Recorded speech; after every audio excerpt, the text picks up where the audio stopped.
Alright, first things first. I'm getting real sick and tired of all of the construction bullshit going on right in front of my house. I mean, I know you've got to get those houses done and everything, but still. I mean, I guess on the bright side, I don't have to set myself an alarm in the morning. Bright and early, 6 a.m., those motherfuckers start their work. Hey everybody, it's me!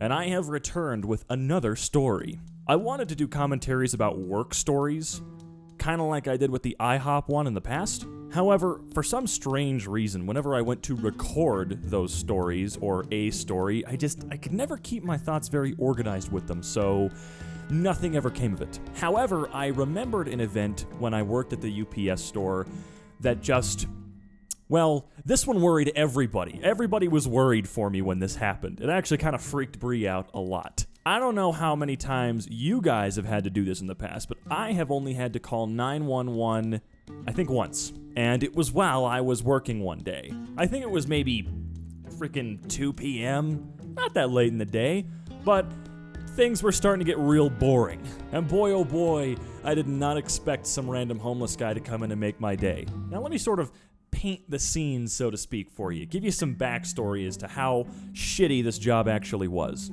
You see, the guy that owned this particular store that I worked at also owned a few more, so he had a few under his belt. This was the kind of owner that would refuse to pay overtime and do all sorts of illegal things, which I actually did every single day. But this particular instance, he called me and told me that I had to take all the stools and chairs that were behind the counter in the store, and he told me to throw them all away. And it was the weirdest thing. The reason he wanted me to throw them all away is because he didn't like the fact that we would sit down at work. Now again, to kind of paint this picture for you, this store maybe did $100 a day in sales. That's like 2 or 3 people for an 11-hour day. You can tell it gets pretty fucking boring after, the first 4 hours. So a lot of the times we would just sit there and watch Netflix or read and crap like that in the back. They were still open, perfectly fine, but for some strange reason in his mind, he thought that if I was standing behind the counter all day long from open to close, that would magically mean that people would suddenly have shipping needs and they would come right on in. Either way, I didn't fucking listen to him at all. I had another coworker that would take like 3 or 4 days of the week from me. We both worked by ourselves, open to close, on specific days of the week. He specifically brought in more chairs and shit to sit down on. It was just the most ridiculous, stupid shit that this guy would throw at you. Another crappy time was I actually worked the holiday rush season by myself at that store, which is the one time of year that store actually gets customers and quite a lot of business.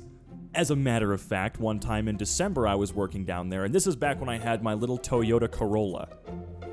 It was just parked in the back in the one parking spot we had, and it started to snow profusely, which basically meant no more customers for the rest of the day. The sun was going down, it was getting dark because it was winter time, and I called and said, hey, if I don't leave now, I will not be able to drive home.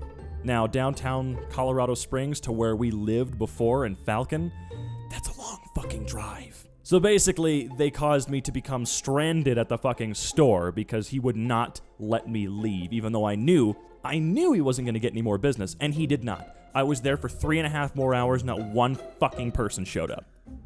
You can kind of tell I have a bit of a grudge against this dickbag, and the UPS store as a whole now, thanks to this stupid experience. So yeah, that's sort of the shittiness I was working in at the time. Now, on this particular day, this particularly slow, boring day, I was sitting in the back on a chair, a nice comfy chair, and I had Netflix pulled up and I was watching House. You see, I would just marathon all sorts of series while I was sitting back there doing absolutely nothing else. And at this point in time, it was House. So I was back there watching Hugh Laurie make fun of people and be a dick and, well, solve disease crimes.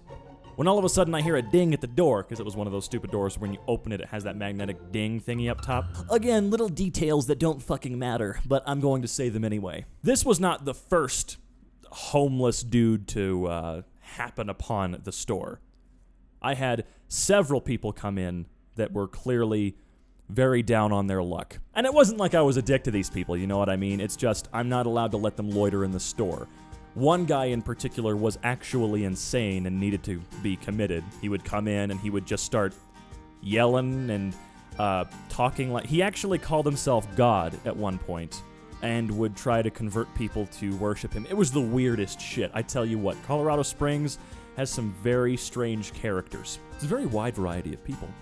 So anyway, homeless guy comes in. He doesn't look like he's there to start any trouble or anything like that. Maybe he just wants to mail off a letter or inquire about printing something. Who knows? So he comes up and he says, hey, I'm having a bit of trouble right now, having a bit of an emergency. Can I use your phone to call 911? And so my immediate reaction is, of course, yeah, sure, go right ahead. It's right here. You don't have to dial out, just give him a call. And while he's calling and shit like that, I sort of go in front of the counter, do some dusting, do some busy work, whatever. One of the things we're told to do.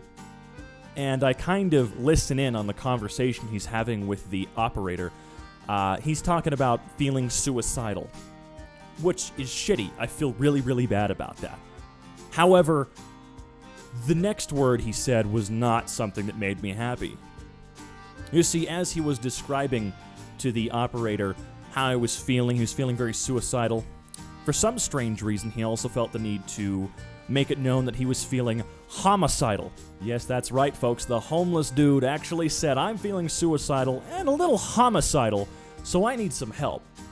And that was when I actually just walked out the front fucking door and sort of stood in front of the store and just, I thought to myself, what the hell am I supposed to do next? So I texted Bree. I'm like, should I call somebody as well? Should I call the fire department or whatever? And she's like, yeah, definitely. That's fucking weird. You should get out of the store. I'm like, oh, I'm out of the store. Don't you worry about that. So I did. I called 911 myself, even though he was still on the line with an operator. And the dispatcher sent the firefighters over to us. It was a very odd experience. The only time I have ever had to call 911. And it was for such a strange reason, too. Now, I don't actually think that the homeless guy was going to go on some sort of murderous rampage in a few minutes. However, when an unstable dude comes in and starts talking about how he is feeling homicidal, that's when it's time to take a step the fuck back and sort of reevaluate the situation. Well, that's all she wrote. Always remember, if you even somewhat enjoy these crummy stories, consider dropping a like. And if you really enjoy these crummy stories, consider subscribing. And until the next time I think of some shitty event from my workforce past, I'll be seeing you.